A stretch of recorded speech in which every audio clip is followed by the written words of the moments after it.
यक़ूलुल इंसानु माली माली, इंसान कहता है ये मेरा माल, ये मेरा माल, ये मेरा माल। तेरा माल कुछ नहीं है, तूने जो खा लिया, खाकर तूने फना कर दिया, खाकर तूने निकाल दिया वो तेरा। तूने जो पहना और पहनकर जो पुराना कर दिया वो तेरा। तूने अल्लाह की राह में जो सदका किया, जो खैरात किया है और अल्लाह की यहाँ जो तेरा कबूल हो गया वो तेरा, यही तेरे काम आएगा। दुनिया में जो कुछ है वो तेरा नहीं है। मरने के बाद सबसे पहले ये नाम ही बदल जाता है। अब कोई ये नहीं कहता कि जर्जीस मर गया, कहते हैं जनाजा रखा हुआ है, मैयत रखी हुई। जिस नाम को कमाने के लिए तुम गलत और सही कुछ नहीं देखते हो, सबसे पहले वो नाम हमसे छीना जाता है। जब हमारा जनाजा उठाकर कब्रिस्तान जाता है तो कोई ये नहीं कहता कि जर्जीस चारपाई पर जा रहा है, क्या कहते लोग, मैयत जा रही है, जनाजा जा रहा है। हमारी हैसियत बदली जाती है। ये करोड़ों की बिल्डिंगें कुछ नहीं। यक़ूलुल इंसानु माली माली, आदमी कहता है मेरा माल, मेरा माल, ये बिल्डिंग, वो बिल्डिंग, ये फ्लैट, वो फ्लैट, ये प्लॉट, वो प्लॉट, ये खेत, वो खेत, ये दौलत, वो माल, लो ये मेरा, ये मेरा। अरे इंसान तू पागल है, कुछ नहीं है तेरा। ये तेरे जहन की नाकिसी और कमजोरी है जो तू इनको सब समझ रहा है अपना। ये तेरा नहीं है, तेरा वो है जो तूने खा लिया, जो अब तक खा चुका है वो तेरा है, जो अब तक तूने पहनकर पुराना कर दिया है वो तेरा है, और तेरा वो है जो तूने अल्लाह की राह में खर्च करके सदका और खैरात और ज़कात देकर जो तूने खर्च कर दिया है वो तेरा है। ये सब तेरा नहीं है। आज तेरी आंख बंद हुई, तेरी औलाद लड़ेगी, तेरी औलाद लड़ेगी।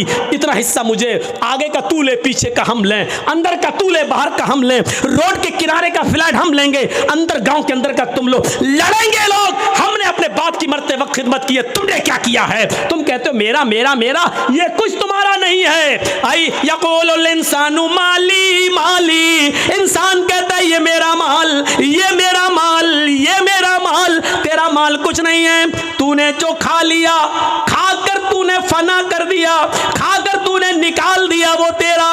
तूने जो पहना और पहनकर जो पुराना कर दिया वो तेरा। तूने अल्लाह की राह में जो सदका किया, जो खैरात किया है और अल्लाह की यहाँ जो तेरा कबूल हो गया वो तेरा, यही तेरे काम आएगा। दुनिया में जो कुछ है वो तेरा नहीं है। यह है हमारी हैसियत। 10 लाख का सूट पहन लो, लेकिन मरने के बाद हमें वही 400-500 का कफन ही नसीब होगा। और याद रखो, हम सिर्फ 2 गज ज़मीन के मालिक हैं बस।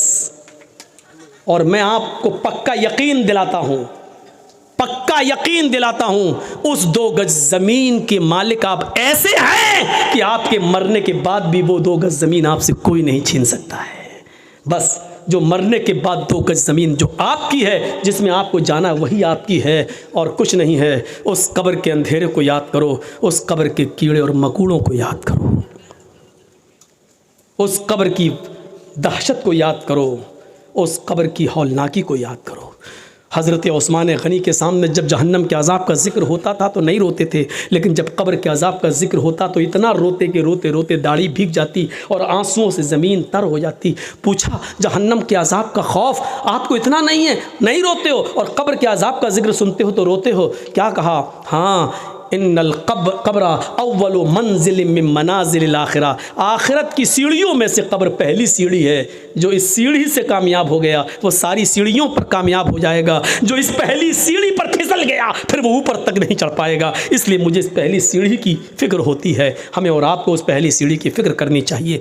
मेरे प्यारे साथियों, एक नौजवान जब ये तसव्वुर कर ले कि हम शराब की बोतल पी रहे हैं, इसका अजाब कितना है, हम जो जुआ खेल रहे हैं इसका अजाब कितना है, कलिया चक्की सड़कों पर बिकने वाली लॉटरी उसकी पर्चियां हम खरीद रहे हैं, इसका अजाब कितना है। अगर ये तसव्वुर वो अपने दिमाग में कर ले कि इसका हिसाब हमें अल्लाह के यहाँ देना होगा, तो मेरे भाइयों फिर उसका दिमाग कभी इन चीज़ों के अंदर नहीं लगेगा।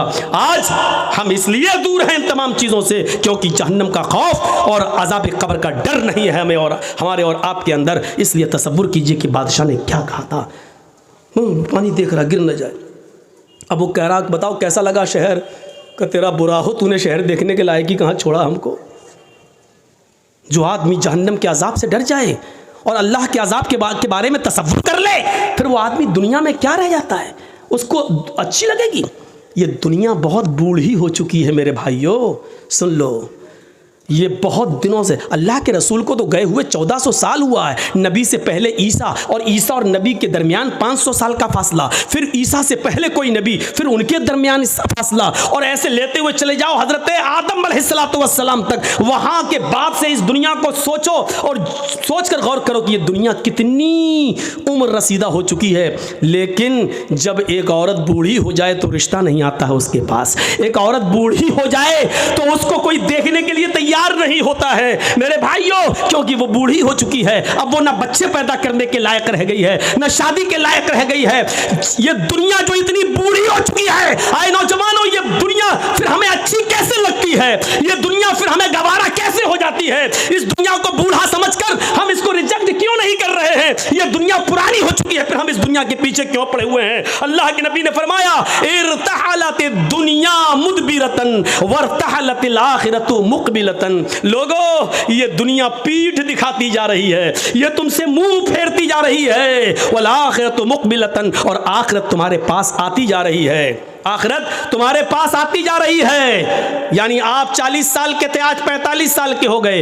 दुनिया ने तुम्हें उतनी साल के लिए पीठ दिखा दी है, यानी दुनिया ने तुम्हें छोड़ दिया है। 45 साल तुम दुनिया से दूर हो गए हो। वल आखिरत मुकबिलतन, और आखिरत करीब आ रही है, यानी तुम आखिरत के इतने करीब हो गए हो।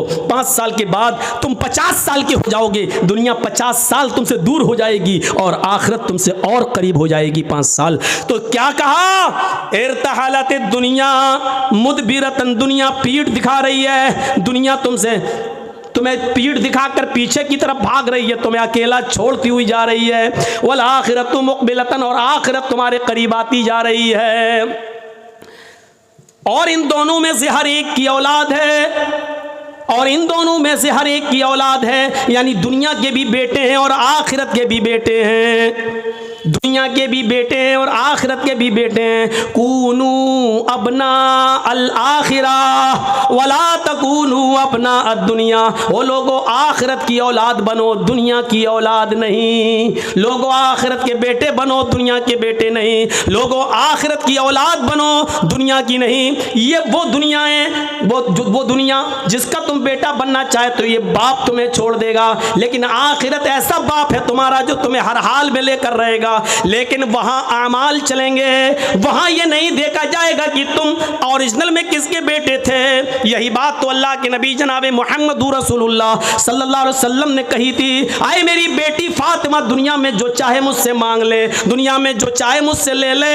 या फातिमा बिन्त मोहम्मद सलीनी मिन माली मा शिती इन्नी ला उगनी अन्की मिनल्लाहि शैया। आए मेरी बेटी, दुनिया में जो चाहे मुझसे ले ले, दुनिया में जो फरमाइश करना चाहे मैं पूरी कर दूंगा, लेकिन आखिरत में मैं तेरे कोई काम नहीं आऊंगा। वला उगनी अन्की मिनल्लाहि शैया, क़यामत के दिन मैं तेरे कोई काम नहीं आऊंगा। यही तो है, अल्लाह तबारक व तआला ने फरमाया, अपने अमाल का ज़ख़ीरा लेकर मेरे पास आना, वरना क़यामत का दिन होगा यौमा यफ़िर्रुल मरउ मिन अख़ीही व उम्मिही व अबीही व साहिबतिही व बनीही। क़यामत का दिन होगा यौमा यफ़िर्रुल मरउ मिन अख़ीही, इंसान अपने भाई को देखकर भागेगा। व उम्मिही व अबीही, अपनी माँ को देखकर भागेगा। व अबीही, और अपने बाप को देखकर भागेगा। व साहिबतिही व बनी, अपनी बीवी को देखकर भागेगा, अपनी औलाद को देखकर भागेगा। एक एक नक्शा देखो।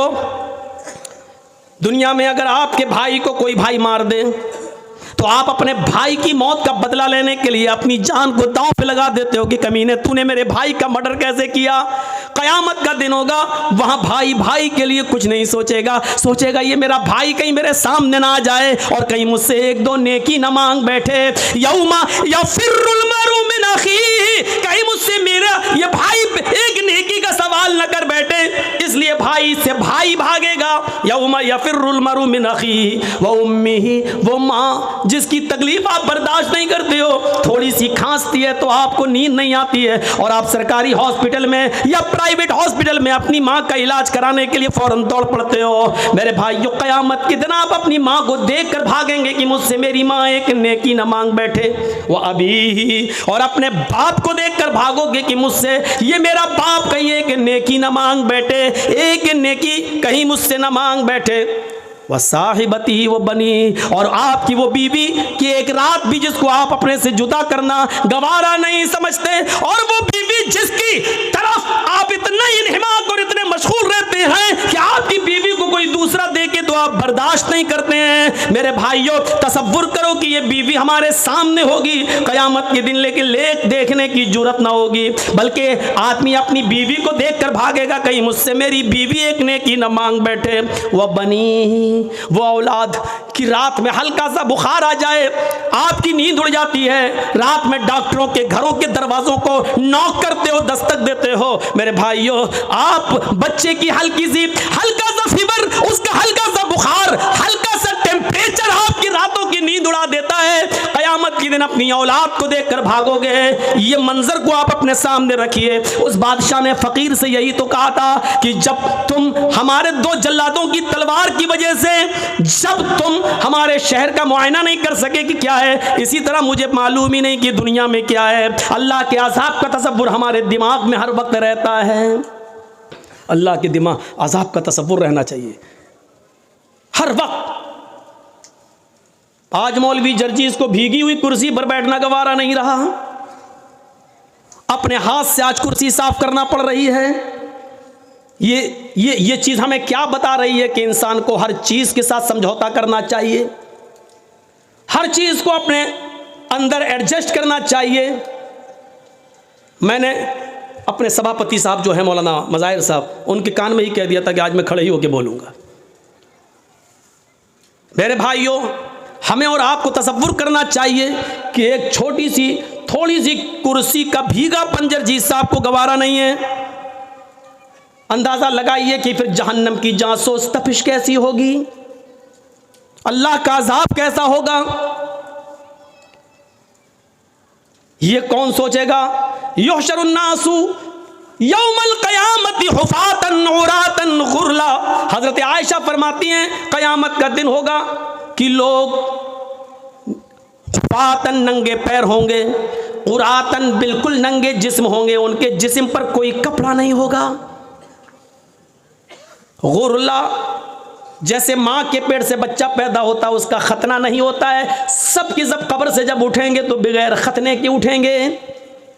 मैदान मैशर में जब सब जमा होंगे तो किसी का खतना नहीं हुआ होगा, सब गैर मख्तून होंगे, बगैर खतने के होंगे, और सबको अपने अपने किए करे का हिसाब किताब देना होगा।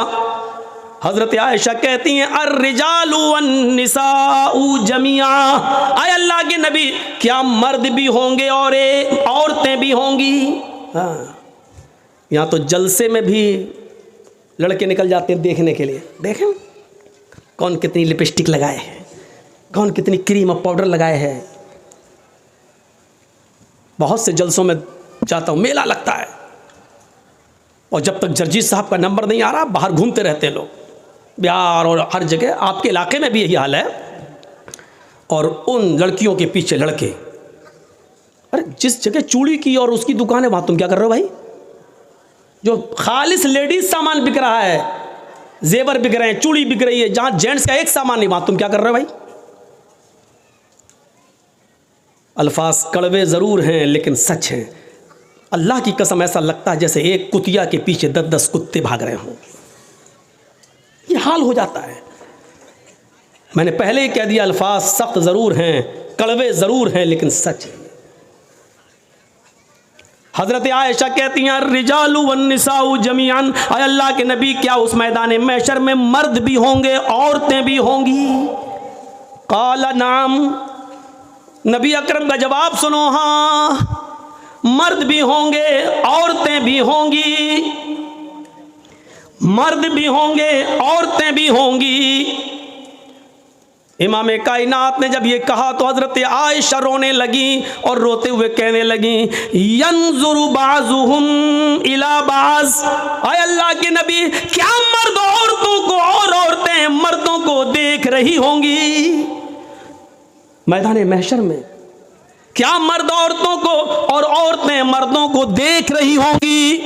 अल्लाह के नबी इसका जवाब क्या देते हैं? हाँ आयशा, न मर्दों का पर्दा औरतों से होगा, न औरतों का पर्दा मर्दों से। मर्द भी बरहना, औरतें भी बरहना, मर्द भी नंगे, औरतें भी नंगी होंगी। मर्द औरतों को और औरतें मर्दों को देख रही होंगी। हजरत आयशा ने कहा, आय अल्लाह के नबी, तब तो औरतें मारे शर्म के, तब तो लेडीज मारे शर्म के मर जाएंगी जब मर्द उनकी तरफ नजरें उठा के देखेंगे। यहां अगर कोई लड़की पर लड़का नजर न डाले, न देखे, तो वो कहती मेरे मेकअप में कमी तो नहीं है, मेरा ड्रेस तो सही है नहीं, फिर लड़का देख क्यों नहीं रहा है? यहाँ ये हाल है। और वहां क्या होगा? हजरत आयशा क्या कह रही हैं? तब तो औरतें मारे शर्म के मर जाएंगी जब मर्द उनकी तरफ नजरें उठा के देखेंगे। अल्लाह के नबी फरमाते हैं, आयशा, इतनी परवाह किसको होगी कि कोई मर्द किसी औरत पर शहवत की नजर डाल सके, गंदी नजर डाल सके, गलत नजर से देख सके। मामला इतना सख्त होगा कि हर इंसान को सूरज की गर्मी और उस गर्मी से निकलने वाले पसीने से बचने की फिक्र होगी। मैदान महशर में वो सूरज जो सबा नेज़े के फासले पर, 1 मील के फासले पर होगा और उसकी गर्मी से जिस्मों से पसीना टपक रहा होगा और लोग अपने पसीनों में टखनों के बराबर, पिंडली के बराबर, घुटने के बराबर, रान के बराबर, कमर के बराबर और गले तक डूब रहे होंगे। हर इंसान को ये फिक्र होगी कि हम अपने आप को बचाएं, कोई किसी के ऊपर गंदी नजर डालने की जुर्रत नहीं करेगा। ये चीज़ हमें क्या बतला रही है? वो बादशाह ने जो कहा था वो उसके सामने यही सब तो है, यही सब तो था।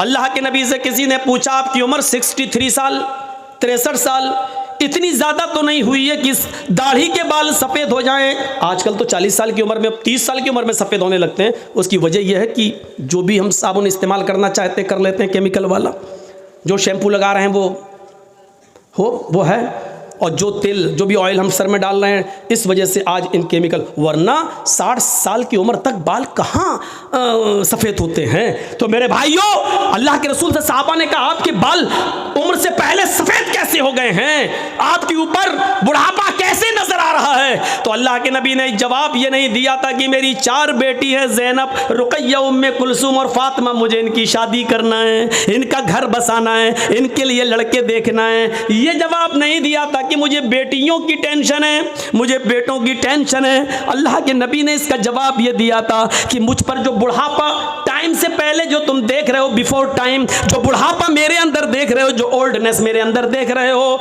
ये बिफोर टाइम ओल्डनेस जो मेरे जिस्म पर, मेरे शरीर पर तुम्हें शो हो रही है, दिखाई दे रही है, मुझे सूरह नबा ने, सूरह हाक्का ने, सूरह क़यामा ने, सूरह दहर ने मुझे बूढ़ा कर दिया है। इन सूरतों में क़यामत का जो हौलनाक मंजर बयान किया गया है, इस हौलनाक मंजर ने हमें बूढ़ा कर दिया है। मुझे हर वक्त अल्लाह के सामने जवाबदेही की फिक्र होती है। वो चीज़ हमें क्यों नहीं होती है? कैसे एक आदमी सिगरेट को अपने मुंह पर रख लेता है, कैसे एक आदमी शराब की बोतल उठाकर पी लेता है, कैसे एक आदमी अजान हो रही है और कैरम बोर्ड खेलना गवारा कर लेता है, कैसे एक शख्स, मेरे भाइयों, इंडिया पाकिस्तान का मैच आ रहा है और यहां अजान हो रही है और वो देख रहा है, सोच रहा कि नमाज भी ज़रूरी है और ये भी ज़रूरी है। अगर ये मैच 5 ओवर ख़त्म हो गए तब तक तो, और हमें नमाज पढ़ने चला गया तो मैच का मज़ा नहीं ले पाऊंगा, जबकि जमात पढ़ के भी आ सकता नहीं, साहब मैच खत्म हो जाएगा। अरे लोग बता देंगे कौन जीता, अरे लोग बता तो देंगे, लेकिन एक एक बॉल का जो टेस्ट, जो मज़ा आ रहा है वो हम फिर नहीं ले पाएंगे। इस चक्कर में वो नमाज नहीं पढ़ता है और मैच देख लेता है, ये कैसे गवारा कर लेता है। मैंने कल औरंगाबाद के अंदर एक वाक़या बयान किया था। मैं चाहता हूँ कि चूँकि आपकी तादाद उतनी ज़्यादा नहीं है, इसलिए उस वाक़े को यहाँ बयान कर देता हूँ। कल इंशाअल्लाह कुछ नई चीज़ें हमारे आपके सामने रहें। सुनिए कुरान करीम ने क्या कहा है। वमन आरज़ान ज़िक्री फ़इन्न लहू मईशतन ज़नका। मैं जानता हूँ कि बारिश हो चुकी है। मैं जानता हूँ यहाँ जो लोग बैठे हुए हैं वो यकीनन उनके दिलों में ईमान है, इसलिए वो बारिश के इन कतरात में भी यहाँ बैठे हुए हैं। और अल्लाह की कसम, ऊपर से टपकने वाले पानी की कतरे और बूंदे मेरे ऊपर भी गिर रहे हैं। जब आप बैठे हैं तो मुझे सुनाने में कोई हर्ज नहीं है, सुनिए। नमाज छोड़ना एक अलग चीज़ होती है, सुन लीजिए, और नमाज से एराज़ करना एक अलग चीज़ होती है। वमन आरज़ान ज़िक्री, जिसने मेरे ज़िक्र से एराज़ किया, मर्द भी सुने औरतें भी सुने, और बहुत आसान उर्दू और हिंदी में, जो मेरे ज़िक्र से एराज़ करेगा, जो मेरे ज़िक्र से एराज़ किसको कहते हैं? चलिए पहले पता, जो मेरे ज़िक्र से नहीं, नमाज से मुंह फेरेगा, मुंह मोड़ेगा, फ़इन्न लहू मईशतन ज़नका, हम उसके लिए रोज़ी तंग कर देंगे। रोज़ी बंद कर देंगे नहीं कहा अल्लाह ने, रोज़ी तंग कर देंगे, यानी पैसा तो बहुत आएगा उसके पास लेकिन रुकेगा नहीं। आप लोगों के मोबाइल में इसकी आवाज़ ना चली जाए, इसको कट कर देना, ये वरना लोग कहेंगे मौलाना जर्जिस जंगलों में भी तकरीर करते हैं, और ईमान ताज़ा हो जाएगा लोगों का। तो थोड़ा सा इस आवाज़ की कटिंग कर दीजिएगा, वो उनका काम है। वमन आरज़ान ज़िक्री फ़इन्न लहू मईशतन ज़नका, जो अल्लाह के ज़िक्र से एराज़ करेगा, मुंह मोड़ेगा, हम उसकी रोज़ी बंद कर देंगे। बंद नहीं, तंग कर देंगे, टाइट, उसकी रोज़ी को हम तंग कर देंगे। तंग करने का मतलब होता है पैसा बहुत आएगा लेकिन रुकेगा नहीं। 50,000 रुपये एक दिन में हमारी आमदनी हो गई, लेकिन शाम तक कभी बीवी बीमार, कभी बच्चा बीमार, कभी बाप बीमार, सब खत्म, 5,000 कर्ज और ले लिया। होता है कि नहीं होता ऐसा? बहुत से हमारे और आपके साथ जब ऐसा होता तो हम लोग क्या करते हैं? मौलाना साहब, मस्जिद के इमाम के पास जाते हैं, मौलाना साहब क्या बरकत नहीं हो रही है? कैसी बरकत? अरे पैसा तो बहुत आता है लेकिन रुकता नहीं है। तो वो मौलवी क्या कर लेगा? अगर मौलवी के पास पैसे को रोकने की ताकत होती तो बेचारा 5,000 रुपये में वो क्यों नमाज पढ़ाता? अल्लाह ने बताया तुम जब मेरी जिक्र मेरी नमाज से मुंह मोड़ोगे, हम तुम्हारी रोजी तंग कर देंगे। तुम नमाज 5 वक्त की पढ़ना शुरू कर दो और पाबंदी के साथ पढ़ना शुरू कर दो। अजान के वक्त तुम्हें काम की फिक्र नहीं, नमाज की फिक्र होनी चाहिए, जमात की फिक्र होनी चाहिए। फिर देखो तुम्हारी रोजी में कैसे बरकत होती है। 50,000 नहीं आएगा, 2,000 आएगा लेकिन रुकेगा। आप 1,800 खर्च कर पाएंगे लेकिन 200 बचेगा। 1,000 आएगा, आप 800 खर्च कर पाएंगे लेकिन 200 बचेगा। यहां तो 50,000 आ रहा है, बचता ही नहीं है। कोई ये बीमार, कोई वो बीमार, कोई। एराज किसको कहते हैं? अब सुन लीजिए एराज क्या है। बारिश हो रही है, हमारा गल्ला, हमारा धान सूखे में घर के आंगन में रखा हुआ है और बाहर हम क्रिकेट खेल रहे हैं। किसी ने कहा साहब बारिश हो रही है, धान भीग जाएगा, लेकिन हम क्रिकेट में लगे हैं। इसको कहा जाता है धान से एराज करना, यानी इसको अपनी रोजी रोटी की फिक्र नहीं है, क्रिकेट की फिक्र है। एक और मिसाल दे दूं, एक और मिसाल दे दूं। बच्चा रो रहा है और अपने रोने से इशारा कर रहा है कि मां मैं भूखा हूं, मुझे अपनी पिस्तान से लगा और दूध पिला।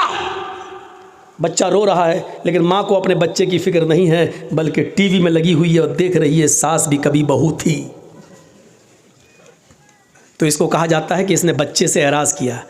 बच्चे को फेंक नहीं रही है, बच्चे से प्यार है उसको, लेकिन उस वक्त इतना दिमाग उसका बच्चे में नहीं लगा जितना सीरियल में लगा है। अरे अगर सीरियल निकल, बच्चे को तो बाद में भी दूध पिला देंगे, लेकिन सीरियल निकल गया तो फिर कहाँ बार बार आता है। यही हाल है नमाज का।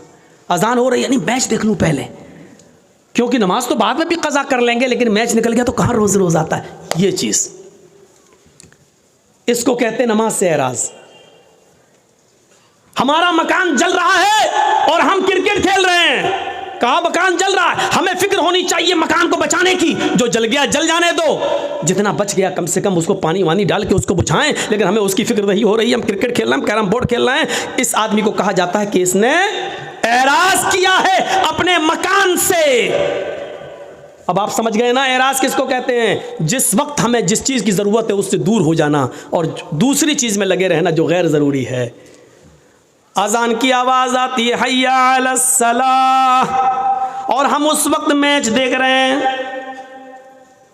याद रखिएगा, अजान की आवाज़ सुनने के बाद आप सिर्फ 2 ही काम कर सकते हैं, इसके अलावा तीसरा काम आपके लिए जायज़ नहीं है। अगर आप खाना खा रहे हैं और इसी बीच अगर अजान की आवाज़ हो जाती है तो आप खाना मुकम्मल कर लीजिए, पेट भरकर आप खा लीजिए, क्योंकि पेट की भूख बहुत बुरी चीज़ है। अगर ये कह देता अल्लाह ताला खाना खा के ना छोड़ो, उसी में जाओ, बीच में जाओ, तो हम नमाज पढ़ते दिमाग लगा रहता खाने में, जल्दी इमाम, और कहीं उसने पढ़ दिया होता अलिफ लाम मीम ज़ालिकल किताबुल ला रही, कमीने इतनी लंबी सूरत, हमें भूख लगी है। तो इसलिए क्या कहा, पहले खाना खा लो। और दूसरी, अजान की आवाज़ आ रही है और हमें क़ज़ाए हाजत, पेशाब या लेटरिन की ज़रूरत है, तो पहले हम वो कर लें, वरना ऐसे करे रहोगे और पेट अंदर की तरफ फंसाए रहोगे, कहीं यही ना निकल जाए। तो इसलिए ये काम कर लो। ज़रूरियात में ये चीज़ आती है। एक और अलग चीज़ है कि कोई बाप बीमार है और इमरजेंसी ज़रूरत है, उसको अभी ऑक्सीजन चाहिए और अजान की आवाज़ आ रही है, तो ऐसे मौके पर बाप को लेकर भागिए आप हॉस्पिटल, पहले ऑक्सीजन दीजिए और उसके बाद में नमाज़ पढ़ लीजिए। मिलती है जमात तो ठीक, नहीं तो बाद में क़ज़ा। नियत ये होनी चाहिए कि अगर बाप की तबीयत ख़राब नहीं होती तो मैं जमात के साथ नमाज अदा करता। ये चीज़ें। लेकिन मैच देखना, कैरम बोर्ड खेलना, खेती बाड़ी करना, खेत में दाना डालना, बीज बोना, खेत जोतना, इसमें लगे हैं और अजान की आवाज़ आ रही है और हम परवाह नहीं कर रहे हैं, तो इसको कहते हैं नमाज से एराज़।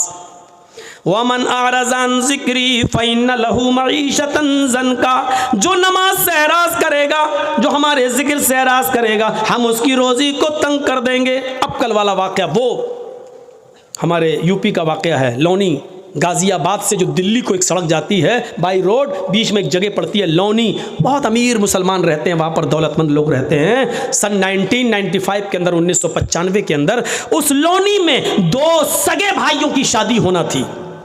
2 सगे भाइयों की शादी होना थी, कल उनकी बारात जाना थी। आज की रात उन्होंने रंग रलियाँ मनाने में गुजारी। ये दोनों सगे भाई दिल्ली जाते हैं, है ही कितना दूर, गाज़ियाबाद से दिल्ली 50 किलोमीटर और बीच में लौनी, यानी तकरीबन 25 किलोमीटर वहाँ से दिल्ली। अपनी गाड़ी ली और तवाइफ़ों को इकट्ठा किया और 10-12 तवाइफ़ें इन्होंने सौदा किया और उन तवाइफ़ों को लेकर आ गए। अपनी गाड़ी पर नहीं, तवाइफ़ों की गाड़ी अलग थी और इन दोनों भाइयों की गाड़ी अलग थी। जब दिल्ली से ये तवाइफ़ों को लेकर आ रहे थे तो दोनों भाइयों की गाड़ी आगे आगे चल रही थी और तवाइफ़ों की गाड़ी पीछे पीछे। मगरिब के बाद इन तवाइफ़ों को उसने खाना खिलाया और इशा की नमाज के बाद शुरू हो गया नाच गाना। मोहल्ले के अपने दोस्तों को इसने बुला लिया।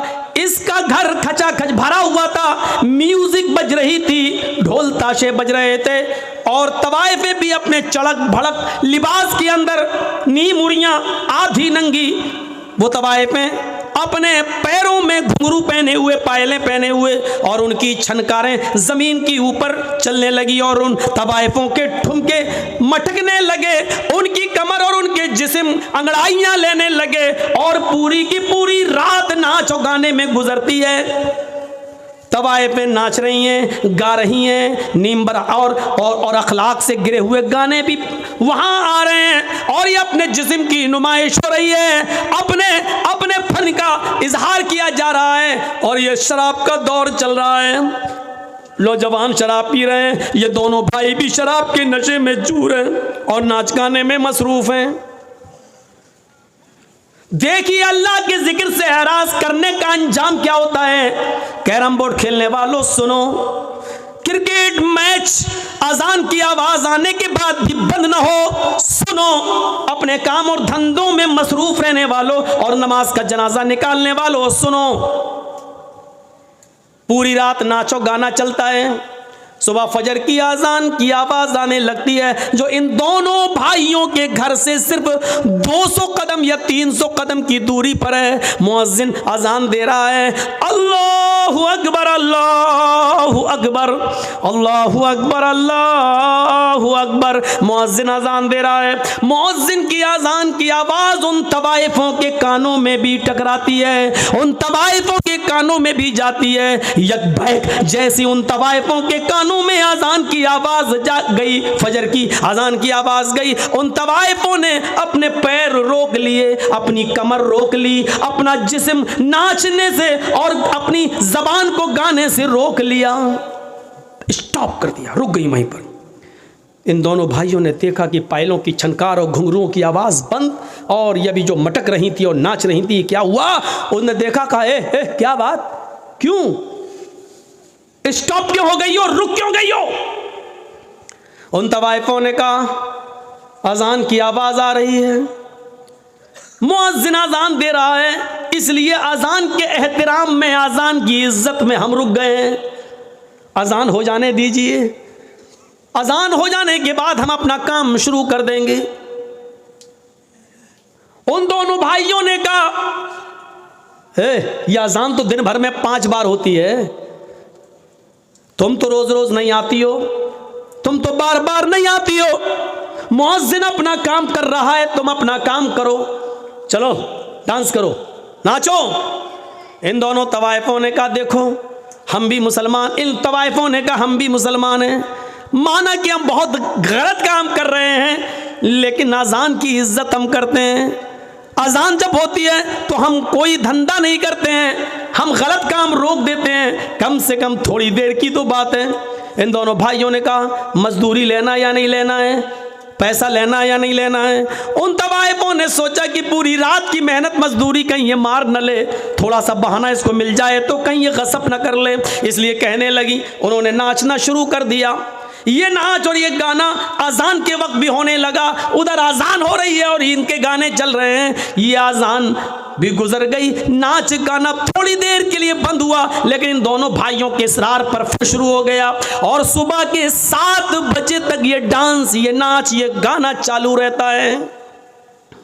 इसके बाद खत्म, तवाइफों को पैसे दिए। उन तवाइफों ने कहा देखो तुम मुझे लेके आए हो, तुम मुझे छोड़ने भी जाओगे, रास्ते में लोग हमें लूट लेते हैं, हमारे गलत होने का गलत फायदा उठाते हैं, हमें खींच कर खेतों की तरफ ले जाते हैं, हमारी इज्जत की छलनी छलनी कर देते हैं, तुम लेकर आए हो, मुझे छोड़ने भी जाओ। इन दोनों भाइयों ने कहा चलो, दिन में 2 बजे बारात जानी है, 4 बजे बारात जानी है, मगरिब के बाद निकाह होना है, इशा के बाद रुखसती होना है, हम तुम्हें छोड़ आते हैं, 25 किलोमीटर ही तो है यहाँ से दिल्ली। उन दोनों भाई अपनी गाड़ी में बैठते हैं, ड्राइवर को अपने आगे की सीट पर बिठाते हैं, दोनों भाई पीछे बैठते हैं। तवाइफों की गाड़ी अब आगे आगे चल रही है और इन दोनों भाइयों की गाड़ी पीछे पीछे चल रही है। सर्दियों की रात है, दिन के 7 और 8 बजे के बीच की बात है, अभी कोहरा पूरी तरीके से छटा न था, आसमान से गिरने वाली शबनम,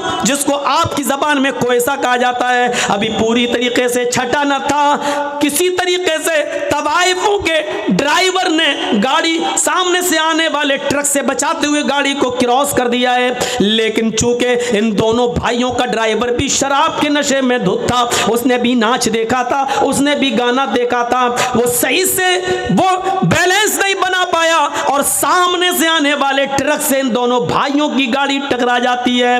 टक्कर इतनी तेज थी कि इन दोनों भाइयों की गाड़ी 25-30 फीट दूर एक खाई में गिरती है और चारों तरफ से पिचक जाती है। फौरन लोग जमा हो जाते हैं, किसी तरीके से उस गाड़ी की खिड़की तोड़ी गई और इन दोनों भाइयों की और ड्राइवर की लाश निकाली गई। अल्लाह गवाह है, अल्लाह की कसम, जब इन दोनों भाइयों की लाश निकाली जा रही थी तो पहचान में नहीं आ रहा था कि बड़े भाई की लाश कौन सी है और छोटे भाई की लाश कौन सी है। सन 1995 के अंदर बहुत ज़्यादा लोगों की तादाद इतनी न थी, आनन फानन पोस्टमार्टम होता है और 2 या 3-4 बजे तक इनकी लाशें इनके माँ बाप के हवाले कर दी जाती हैं, नहला दिया जाता है, धुला दिया जाता है, ऐलान होता है मगरिब की नमाज के बाद इनको दफन कर दिया जाएगा। इन दोनों भाइयों के बाप के ऊपर कितना बड़ा पहाड़ टूटा है, जिसके 2 जवान बेटे एक ही दिन में खत्म हो जाएं। उस बाप से पूछिए कि उसके ऊपर क्या गुजर रही थी। आपने देखा अरे कैरम बोर्ड खेलने वालों, नमाज के मौके पर, अजान के मौके पर कैरम बोर्ड में मस्त रहने वालों, अजान हो रही है और मैच देखने वालों, अजान हो रही है और लहू लाइब में मुब्तला रहने वालों, देखा आपने थोड़ी देर में इनकी हैसियत बदल गई। हैसियत क्या बदली? अभी मगरिब की नमाज पढ़ने के बाद, अभी मगरिब की नमाज पढ़ने के बाद ससुराल से मिलने वाले कपड़े इनको पहनना थे और बारात में जाना था, बारात लेकर जाना था। लेकिन अब मगरिब की नमाज के बाद ससुराल से मिले हुए कपड़े नहीं बल्कि बाप की तरफ से दिया हुआ कफन पहना जा रहा है। थोड़ी देर में हैसियत बदल जाती है इंसान की। ये इंसान इतना कमजोर है, इतना कमजोर है, इतना कमजोर है मेरे भाइयों कि अभी थोड़ी देर के बाद इनको नए कपड़े पहनना थे और नए कपड़े पहनकर ससुराल की तरफ जाना था, उस गांव की तरफ जाना था जहां दोनों लड़कियां रहती हैं, उनके यहाँ बारात लेके जाना था। मेरे भाइयों, ससुराल की तरफ से मिले हुए कपड़े नहीं पहनाए जा रहे हैं। अब थोड़ी देर के बाद इनको सफेद रंग का कफन पहनाया जाएगा। हैसियत देख लीजिए आप। अभी थोड़ी देर के बाद इन दोनों के साथ 300-400 आदमियों की बारात लड़कियों के गांव में जाना थी, लेकिन अब लड़कियों के गांव में नहीं, अब इनको लेकर कब्रिस्तान की तरफ जाया जाएगा। थोड़ी देर के अंदर इंसान की हैसियत देखो कितनी बदल गई। अभी थोड़ी देर के बाद इनको बारात लेके जाना था उस लड़कियों के गांव में, लेकिन अब कब्रिस्तान की तरफ जाना पड़ रहा है। अभी 300 और 400 आदमियों को गांव में जाना था, लेकिन अब इन 300-400 आदमियों को कब्रिस्तान में जाना पड़ रहा है। अभी इन दोनों लड़कों को लड़कियों के शहर गांव में जाना था, अब इनको कब्र के अंदर जाना पड़ रहा है। अभी थोड़ी देर के बाद लड़कियों के घर दूल्हा बनकर जाना था, अब ये मेरे भाइयों कब्र के अंदर जाने वाले हैं। हैसियत देखो कितनी बदल जाती है। अभी इनको इस दुनिया का सफर करना था, लेकिन ये आखिरत के सफर के ऊपर रवाना हो गए। अभी उस गांव में बैठने हुए मौलवी को थोड़ी देर के बाद इनका निकाह पढ़ाना था। अल्हम्दुलिल्लाह नहमदुहु व नस्तईनुहु या अय्युहल्लज़ीना आमनु तक़ुल्लाह हक़्क़ तुक़ाती, अभी आयतें पढ़ना थी, लेकिन अब उसी मौलवी को अल्लाहुम्मा फ़िर लिहय्यिना व मय्यतिना व शाहिदिना व गायबिना व सगीरिना व कबीरिना पढ़ना पड़ रहा है। थोड़ी देर में इंसान की हैसियत क्या बदल जाती है। मेरे भाइयों, ये है अल्लाह के जिक्र से आराज, नमाज अजान की आवाज आ रही है और इन दोनों भाइयों ने कहा तुम गाना गाओ, तुम मत रुको, अजान तो दिन भर में 5 बार होती है, तुम थोड़ी रोज रोज आती हो, लिहाजा तुम अपना काम करो, मुअज्जिन अपना काम कर रहा है। इसको कहते हैं अल्लाह के जिक्र से आराज। जबकि होना यह चाहिए था कि सब कुछ छोड़ के हमें मस्जिद की तरफ जाना था, लेकिन हमने नमाज से आराज किया है, हमारा यह अंजाम हुआ है। मेरे प्यारे साथियों, इस अंजाम से हमें और आपको सबको सबक हासिल करना चाहिए। इस अंजाम से हमें और आपको सबको होश लेना चाहिए। इस अंजाम से हमें और आपको सबको सबक सीखना चाहिए। ये उसके साथ हुआ है, हमारे साथ भी हो सकता है, क्योंकि इंसान अपने इरादों में मजबूत हो, लेकिन बहैसियत इंसान के बहुत कमज़ोर है, उसकी हैसियत कुछ नहीं है, कुछ नहीं है। APJ अब्दुल कलाम अपने आप को नहीं बचा सके, अटल बिहारी अपने आप को नहीं बचा सके, इंदिरा गांधी को उसके बॉडीगार्ड ने गोली के घाट उतार दिया। इंसान कितनी फिक्रें करता है, ये करेंगे, वो करेंगे, वो करेंगे, ये करेंगे, लेकिन पता चलता है कि सुबह उठा है, कल तो सही था, अरे मेरे साथ होटल में चाय पिया था। सबसे पहले हमारा लोग आज अपने नाम के लिए मरते हैं। मुझे जर्जीज कहते हैं, मालूम है ये क्या है? मैं अगर किसी से कहूँ मेरा नाम जानते हो क्या है मेरा नाम, मुझे जर्जीज कहते हैं, मरने के बाद सबसे पहले ये नाम ही बदल जाता है।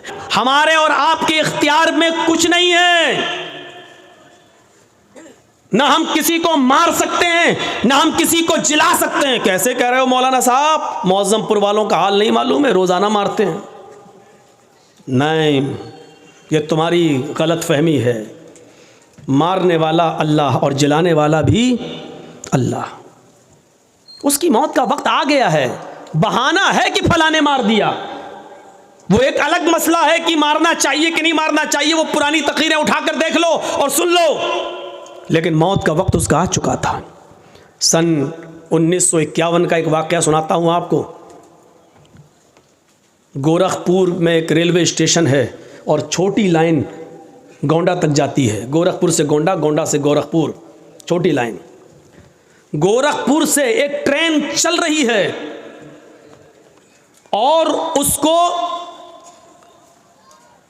बढ़नी क्रॉस करके, तुलसीपुर क्रॉस करके बलरामपुर स्टेशन पर रुकना है। राप्ती नदी को क्रॉस कर चुकी है। ट्रेन का ड्राइवर मुसलमान है, गालिबन उसका नाम मुश्ताक है। सन 1951 1951 की बात कर रहा हूं। उसने देखा कि राप्ती नदी को क्रॉस करने के बाद कोयले वाला इंजन होता था उस जमाने में। गाड़ी चल रही है, ट्रेन चल रही है, लेकिन उस तरफ से एक लड़की भागते हुए आ रही है और वो ट्रेन की पटरी के, ट्रेन के सामने आकर खुदकुशी करना चाहती है, मरना चाहती है। ट्रेन के ड्राइवर ने अपनी ताकत के मुताबिक ब्रेक लगाना शुरू किए और उसने ब्रेक लगाए, हैवी ब्रेक लगाए। फिर भी ब्रेक लगाते लगाते इतनी हैवी ब्रेक नहीं लगा सकता था कि ट्रेन पटरी के नीचे से उतर जाए। ब्रेक लगाया, हैवी ब्रेक लगाए, लेकिन ट्रेन रुकती है जहां रुकती है उसके और जो लड़की लेटी हुई थी ट्रेन की पटरी के नीचे, उसके बीच एक बालिश्त का फासला रह गया। एक बालिश्त और अगर ट्रेन आगे बढ़ जाती तो लड़की मर जाती। ट्रेन का ड्राइवर जल्दी से इंजन से उतरता है, सवारी भी उतरती है, चलो लड़की को बच गई, उसको निकालें। लेकिन ट्रेन का ड्राइवर जब नीचे उतरता है, पटरी के करीब जाता है, लड़की को झंझोड़ता है, उठाता है, तो क्या देखता है कि लड़की मरी हुई है। ट्रेन चढ़ी नहीं है उसके ऊपर, लेकिन ट्रेन के चढ़ जाने के खौफ से पहले ही, ट्रेन के चढ़ने के से पहले ही हरकत कल्ब उसकी बंद हो चुकी है, उसके दिल की धड़कनें बंद हो चुकी हैं। ट्रेन के ड्राइवर से मीडिया वाले इंटरव्यू लेते हैं, उस जमाने की जो मीडिया थी, प्रिंट मीडिया, अखबार वाली। उसने कहा कि मेरी सर्विस इस ट्रेन की लाइन में 20 साल हो चुकी है, मैं 20 साल से सर्विस कर रहा हूं इस ट्रेन के अंदर। मैंने अपनी जिंदगी के अंदर सबसे हैवी ब्रेक लगाए हैं, आज तक ऐसा हैवी ब्रेक मैंने नहीं लगाया। मैंने इस लड़की को बचाने के लिए पूरी कोशिश की, यहां तक कि मैं ब्रेक लगाने में कामयाब भी हो गया। इस लड़की पर ट्रेन न चढ़े, मैं कामयाब भी हो गया। लेकिन आज मुझे यकीन हो गया कि मौत और जिंदगी का मालिक कोई ट्रेन ड्राइवर नहीं है, बल्कि किसी की मौत और किसी की जिंदगी का मालिक तो अल्लाह रब्बुल आलमीन है। जब इस लड़की को मौत के घाट उतारना ही था, वो ट्रेन से मरना चाहती थी, लेकिन अल्लाह ने उसको ट्रेन से कटने से बचाकर उसको हार्ट अटैक से मार डाला। उसकी हरकतें कल्ब बंद हो जाती है और दिल की धड़कन बंद हो जाती है। तो मेरे प्यारे साथियों, यहां से आप अंदाजा लगाइए कि आप किसी को मारना चाह रहे हैं तो आप नहीं मार रहे हैं, उसका वक्त आ गया है। आप किसी को बचाना चाह रहे हैं, डॉक्टर लाख कोशिशें करने के बाद भी, बचाने के बाद भी, वेंटिलेटर पर रखने के बाद भी, ऑक्सीजन देने के बाद भी किसी की जान नहीं बचा पाता है, क्योंकि उसकी मौत का वक्त आ जाता है। क्योंकि ये निज़ाम हमारा और आपके हाथ में नहीं है, ये अल्लाह रब्बुल आलमीन के हाथ में है। अगर दुनिया में हमारे हाथ में इसका निज़ाम होता तो मेरे भाइयों, दुनिया में फिर किसी आदमी को मौत नहीं आती। फिर अटल बिहारी जी नहीं मरते, इंदिरा गांधी नहीं मरती, राजीव गांधी नहीं मरते, जियाउल हक नहीं मरता, शाह फहद नहीं मरते। मेरे भाइयों, मौत और जिंदगी का निज़ाम या पूरी जिंदगी का सिस्टम हमारे और आपके हाथ में नहीं है। हमें और आपको ये सोचना पड़ेगा, ईमान अपना मजबूत करना पड़ेगा। ईमान माँ तशाऊन इल्ला इंशाअल्लाह, जरूरी नहीं तुम जो चाहो वो पूरा हो। तुम्हारा काम सिर्फ मेहनत करना है, तुम्हारा काम सिर्फ आगे बढ़ना है, तुम्हारा काम सिर्फ कोशिश करना है, उसको पूरा करना न करना मेरा काम है। इब्राहिम अलैहिस्सलातु वस्सलाम ने 90 साल तक तबलीग की, लोगों को एक अल्लाह की तरफ बुलाया, एक अल्लाह की तरफ दावत दी, लेकिन पूरी जिंदगी में, उनकी 90 साल की पूरी जिंदगी में उनके ऊपर कोई ईमान नहीं लाया, एक शख्स भी ईमान नहीं लाया। तो क्या 90 साल की उनकी मेहनत बेकार कर दी जाएगी? आप कहोगे नहीं, उनकी बीवी, तो उनकी बीवी थी वो सारा और हाजरा, रिश्तेदार के अलावा कोई ईमान नहीं लाया। इस्माइल उनका बेटा था, इसहाक उनका बेटा था, लूत अलैहिस्सलाम उनके भतीजे थे, लेकिन बाहर का कोई आदमी उनके ऊपर ईमान नहीं लाया। तो क्या 90 साल की मेहनत बेकार हो गई? नहीं, उनको उनका सवाब मिलेगा। मेहनत करना आपका काम है, उस मेहनत को पूरा करना, अमली जामा पहनाना और उसका रिजल्ट और उसका नतीजा वो मिले जो हम चाहें, ऐसा नहीं हो सकता। अल्लाह के नबी ने अपने चचा अबू तालिब के लिए बड़ी मेहनत की कि ये किसी तरीके से कलमा पढ़ लें, यहाँ तक कि आखिरी वक्त में उनके पास पहुँच गए। अबू तालिब से कहने लगे, चचा मेरे कान ही में कह दो ला इलाहा इल्लल्लाह, सिर्फ मेरे कान में कह दो ला इलाहा इल्लल्लाह, अल्लाह ताला से मैं सिफारिश करवा लूँगा, अल्लाह रब्बुल आलमीन से मैं आपकी नजात करवा दूँगा, मैं आपको इंशाअल्लाह जन्नत में ले जाऊँगा। अबू तालिब तैयार भी हो गए, लेकिन वहीं अबू जहल बैठा हुआ था, कहने लगा कि आखिरी वक्त में अपने बाप दादा के दीन को छोड़ देंगे? क्या आखिरी वक्त में अपने बाप दादा के धर्म को आप छोड़ देंगे? अबू तालिब ने कहा, भतीजे आए मोहम्मद, मुझे अच्छा नहीं लगता है कि मैं आखिरी वक्त में अपने बाप दादा का दीन छोड़ दूं। आखिरी वक्त में मैं चाहता हूं कि मेरी रूह मेरी जान उसी धर्म पर, उसी मजहब पर निकले जिस पर मेरे बाप अब्दुल मुत्तलिब का इंतकाल हुआ। लिहाजा अबू तालिब उसी पर उनका इंतकाल होता है कि वो हालत कुफ्र में मरते हैं।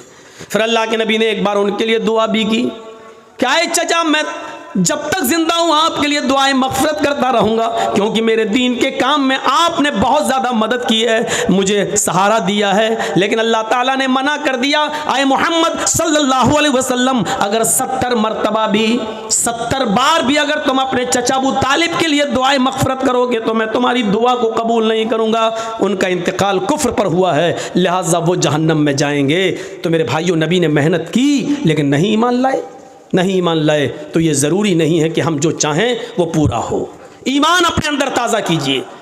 अल्लाह ताला इम्तहान भी लेता है, अल्लाह ताला आजमाइश भी लेता है। कोशिश करिए कि हम अल्लाह की हर आजमाइश में पूरा उतरें। कोशिश कीजिए कि हम अल्लाह रब्बुल आलमीन की हर आजमाइश की घड़ी में हम पूरा उतरें और मौका न दें। अल्लाह रब्बुल आलमीन मुख्तलिफ किस्म से हमारा इम्तहान ले सकता है। ईमान ताज़ा करिए। ईमान क्या है? ईमान एक मुआहिदा है। पढ़िए, कुरान ने कितनी बार कहा, इल्लल्लज़ीना आमनू व अमिलुस सालिहात, इल्लल्लज़ीना आमनू व अमिलुस सालिहात, ईमान लाओ और अमल सालेह, ईमान लाओ और अमल सालेह, ईमान लाओ और अमल सालेह करो। कितनी जगह अल्लाह रब्बुल आलमीन ने फरमाया। हर मुसलमान गौर करे, क्या उसके पास ईमान है? ईमान तो है। अब गौर करे, क्या वो अमल सालेह भी करता है? अमल सालेह क्या हुआ? बोलिए मत। ईमान और अमल सालेह ये दोनों लाजिम और मलजूम। अब आपको एक मिसाल दूंगा मैं, ईमान क्या है और अमल सालेह क्या है। ईमान एक इकरार का नाम है। थोड़ी सी स्पीड में स्लो करूंगा ताकि आपको समझा सकूं। सुनिए, ईमान नाम है इकरार का। ईमान एक मुआहिदा है। मुआहिदा कैसे समझाऊं आपको? मान लीजिए मैं एक मज़दूर हूँ, समझिए, समझा रहा हूँ। मान लो मैं लेबर हूँ, एक मज़दूर हूँ और आप मालिक हैं। मौलाना सलीमुद्दीन साहब बैठे हैं, ये मालिक हैं। सलीमुद्दीन साहब ने हमसे कहा कि जर्जीत साहब, ये मेरा मकान बनाना है, दीवार खड़ी करना है, ये करना है, वो करना है। आप लेबर हैं, आप मज़दूर हैं, मिस्त्री हैं, बताइए आप क्या पैसा लेंगे? मैंने कहा 1000 रुपये पर डे। सुबह 9 बजे आऊँगा, शाम को 5 बजे तक आपका काम करूँगा, दीवार खड़ी करूँगा और 10 दिन में हम आपका ये काम पूरा कर देंगे। मौलाना सलीमुद्दीन साहब ने कहा ठीक है, डन। 1000 रुपये हम पर डे के हिसाब से 10 दिन में 10,000 रुपये हम आपको देंगे, आप कल से आ जाइए। हमारा मुआहिदा हो गया, हमारा मुआहिदा हो गया, इकरार हो गया। हमने भी इकरार कर लिया, ये है मुआहिदा, अहदो पैमान। तुम 10 दिन काम करो, हम तुम्हें 10 दिन के बाद 10 दिन की मजदूरी दे देंगे। मैंने इकरार कर लिया, इन्होंने तय कर लिया। हम कल नहीं पहुँचे, परसों नहीं पहुँचे, तीसरे दिन नहीं गए, 10 दिन तक नहीं गए और 11वें दिन सलीमुद्दीन साहब के पास पहुँच गए और कहा, साहब आज 11वां दिन है, 10 दिन की मजदूरी हमें दे दीजिए। हंस रहे ना? समझ में आ गया ना कि मजदूरी मांगने वाला मौलवी जर्जीस पागल है? क्यों हंस रहे हैं आप? इसलिए हंस रहे हैं कि आपने तो काम किया ही नहीं, तो मजदूरी क्यों? जर्जीस साहब को तो रांची में पागल खाने में भर्ती करो, ये तो पागल हो गया है। अब जर्जीस साहब कह रहे नहीं, नहीं दोगे तो मुकदमा दायर कर देंगे, क्योंकि आपने वादा किया था कि हम 11वें दिन पैसा मजदूरी देंगे। सलीमुद्दीन साहब कह रहे मैंने वादा किया था, लेकिन आपने भी तो इकरार किया था कि मैं 10 दिन काम करूंगा। आपने काम कहां किया? जर्जीस साहब कह रहे हैं अरे मैंने काम किया हो या ना किया हो, लेकिन इकरार तो किया था कि करूंगा। नहीं किया तो क्या हुआ? मैं मना कहां कर रहा हूं? मैंने कहां कहा कि मैंने किया, लेकिन इकरार ये तो नहीं कहा था कि नहीं करूंगा, ये तो कहा था कि करूंगा। जब इकरार था मेरा तो मुझे मजदूरी दीजिए, सिर्फ इकरार की वजह से मजदूरी दीजिए। तो आपको कोई मजदूरी दे देगा? जब कोई एक आदमी ईमान ले आता है, यानी मोमिन बन जाता है, तो एक मुआहिदा कर लेता है। मुआहिदा हो गया किस बात का? ईमान लाए हो, तय हो चुका है। क्या तय हो चुका है? तुम नमाज पढ़ोगे 5 वक्त की, तुम रमजान के पूरे महीने के रोजे रखोगे, तुम ज़कात दोगे अपने माल की पूरी पूरी, अगर इस्तिताअत होगी तो तुम हज करोगे, गरीबों की मदद करोगे, पड़ोसियों का ख्याल रखोगे, यतीमों पर जुल्म और ज्यादती नहीं करोगे, किसी के ऊपर जुल्म नहीं करोगे। ईमान लाने के बाद एक मुआहिदा हो गया। तुमने कलमा पढ़ा ला इलाहा इल्लल्लाह मुहम्मदुर रसूलुल्लाह, अल्लाह ने गोया के एक मुआहिदा दे दिया है, तुम्हें अहद कर लिया है मेरे बंदो, जब तक तुम इस ला इलाहा इल्लल्लाह और मुहम्मदुर रसूलुल्लाह पर चलोगे। ला इलाहा इल्लल्लाह का माना अल्लाह के अलावा किसी और की इबादत नहीं करोगे, और मुहम्मदुर रसूलुल्लाह का मतलब हर काम मुहम्मदुर रसूलुल्लाह के तरीके पर करोगे, तो हम इसके बदले में तुम्हें जन्नत देंगे। हमने वादा तो कर लिया, इकरार तो कर लिया, ला इलाहा इल्लल्लाह मुहम्मदुर रसूलुल्लाह तो पढ़ लिया, लेकिन इसके बाद हम ना नमाज के, न रोजे के, न हज के, न ज़कात के, न गरीबों पर हमदर्दी, न मिस्कीनों के साथ अच्छा सुलूक, न बेवाओं के साथ अच्छा सुलूक, न पड़ोसियों के साथ हमारा अच्छा रहन सहन, उठना बैठना, न यतीमों के ऊपर मेरे भाइयों शफकत और प्यार मोहब्बत का हाथ। हम इन तमाम चीज़ों से दूर हैं, और क़यामत के दिन अल्लाह के सामने खड़े होकर कहेंगे अल्लाह हमने कलमा तो पढ़ा था। अल्लाह कहेगा मेरे बंदे ठीक है कलमा पढ़ा था ला इलाहा इल्लल्लाह मुहम्मद रसूलुल्लाह, लेकिन तूने अमल तो नहीं किया। अल्लाह अमल नहीं किया तो क्या हुआ? इकरार तो किया था तू हमें जन्नत दे, तूने कहा था कि ला इलाहा इल्लल्लाह मुहम्मद रसूलुल्लाह जो पढ़ेगा उसको जन्नत, मन क़ाला ला इलाहा इल्लल्लाह दख़लल जन्नह, जिसने कहा ला इलाहा इल्लल्लाह वो जन्नत में जाएगा। ये तेरे नबी ने कहा था जो ला इलाहा इल्लल्लाह पढ़ेगा वो जन्नत में जाएगा। अल्लाह मैंने पढ़ा था। अल्लाह कहेगा मेरे बंदे मेरा भी तो एक वादा था कि तू ये अमल करेगा तो जन्नत में दूंगा, तूने सिर्फ मेरा वादा तो मान लिया, लेकिन उसके मुताबिक तूने अमल नहीं किया। मेरे भाइयों जब तुम अपने मोहल्ले में, अपने समाज में, अपनी सोसाइटी में बगैर काम किए हुए किसी को मेहनत उसकी मजदूरी नहीं दे सकते हो, तो अल्लाह रब्बुल आलमीन बगैर अमल किए हुए हमें जन्नत कैसे दे देगा?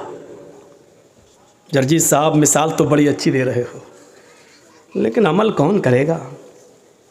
अमल इतना मुश्किल है? नहीं, ये आपकी खाम ख्याली है कि मुश्किल है। मुश्किल है। अगर इंसान करने पे आ जाए तो सब कुछ कर सकता है। साहब सुबह फजर की नमाज में ठंड में कैसे उठेंगे? साहबा कैसे उठते थे छोड़िए, आपके मोहल्ले में, आपके गांव में आप कहते हो कैसे उठेंगे? इस गांव में ऐसे 80 साल के बूढ़े भी हैं जो उठ रहे हैं, वो कैसे उठ रहे हैं? एक बादशाह बड़ा नमाजी था, बड़ा रोजदार था, बाअमल था, तहज्जुद गुजार था, लेकिन बादशाही भी बड़ी अच्छी चलाता था, हुकूमत भी बड़ी अच्छी करता था, किसी पर जुल्म नहीं होने देता था। तो एक मर्तबा एक फ़कीर उसके पास से गुजरा और कहने लगा कि आपके दरबार में शेर और बकरी एक जगह कैसे जमा हो जाती है, मेरी समझ में नहीं आ जाता। बादशाह ने कहा मैं तुम्हारी बात को समझा नहीं। उस फ़कीर ने कहा बादशाह होकर तुम अल्लाह की इबादत भी कर लेते हो, तुम नमाज भी पढ़ लेते हो, रोज़ा भी रख लेते हो, हज भी कर लेते हो, ज़कात भी दे लेते हो, गरीबों की फरियाद भी सुन लेते हो, मजलूमों पर जुल्म भी नहीं होने देते हो, और दुनिया भी चला लेते हो, ये दोनों चीज़ें तुम एक साथ कैसे कर लेते हो? बादशाह ने कहा देखना चाहते हो कि हाँ। कहा 2 जल्लादों को बुलाओ। 2 जल्लाद आ गए। कहा तलवार निकालो। जल्लादों ने तलवार निकाली। बादशाह ने अपने एक नौकर से कहा 1 प्याला पानी ले आओ। पानी ले आए। उस फ़कीर से कहा पानी पकड़। उस फ़कीर ने पानी का प्याला पकड़ा, और सुनो, उस फ़कीर ने पानी का प्याला पकड़ा, कहा जाओ पूरा शहर इसको घुमा दो। और उस फकीर से कहा जाओ मेरे पूरे शहर में मेरी आवाम को देख लो कि कैसे वो अमल कर रही है, क्या कर रही है, क्या नहीं कर रही है, नमाज कितना पढ़ रही है, रोजा कितना रख रही है, जुल्म कितना कर रही है। पानी का प्याला अपने हाथ में लो, जाओ और देखो। और उन दोनों जल्लादों से कहा अगर इस पानी के प्याले में से एक बूंद भी छटक कर जमीन पर गिर जाए तो इस फकीर की गर्दन काट देना और मेरे पास ले आना। फकीर कहता कम बखत, मैंने तो पूछा था कि कैसे, इसने तो मुझे मुसीबत में डाल दिया। लेकिन बादशाह का हुक्म, जल्लाद ने कहा चल। अब वो पानी का प्याला लेके चल रहा है, धीरे धीरे चल रहा है कि पानी की कहीं बूंद गिर न जाए। एक कतरा भी गिरा तो जल्लाद मेरी गर्दन उतार लेंगे। पूरा शहर का चक्कर लगाने के बाद बादशाह के पास आया। बादशाह ने पानी का प्याला पकड़ा, रख दिया और कहा आए फकीर बता तुझे मेरा शहर कैसा लगा। फकीर ने कहा कौन सा शहर, बता मेरी बिल्डिंगों का क्या हाल था, मेरी आवाम कैसी लगी। कहा बादशाह सलामत, आपने मुझे इस लायक ही कहाँ छोड़ा था कि मैं आपकी आवाम देख सकूं, आपकी बिल्डिंग देख सकूं, आपके इमारतें देख सकूं, आपकी रियाया का मुआयना कर सकूं। आपने कह दिया था कि अगर एक बूंद भी गिरी तो तेरी गर्दन काट देंगे। मेरी नजर तो प्याले पर थी, शहर में क्या हो रहा है मुझे कुछ भी नहीं मालूम। बादशाह ने कहा यही जहन्नम का डर, यही अल्लाह के अज़ाब का डर मुझे हर वक्त लगा रहता है, इसलिए मैं बंदों के हुकूक भी पूरा करता रहता हूं और अल्लाह रब्बुल आलमीन की इबादत भी पूरी करता रहता हूं। अल्लाह की इबादत में भी कमी नहीं होने देता हूं और मैं अपनी रियाया के साथ भी कभी जुल्म नहीं होने देता हूं, क्योंकि मुझे जहन्नम का नक्शा, जहन्नम का खौफ, अज़ाब कब्र का डर मुझे हर वक्त लगा रहता है। मेरे प्यारे साथियों, आज कम ही सही लेकिन जो बोला गया अमल के लिए काफ़ी है।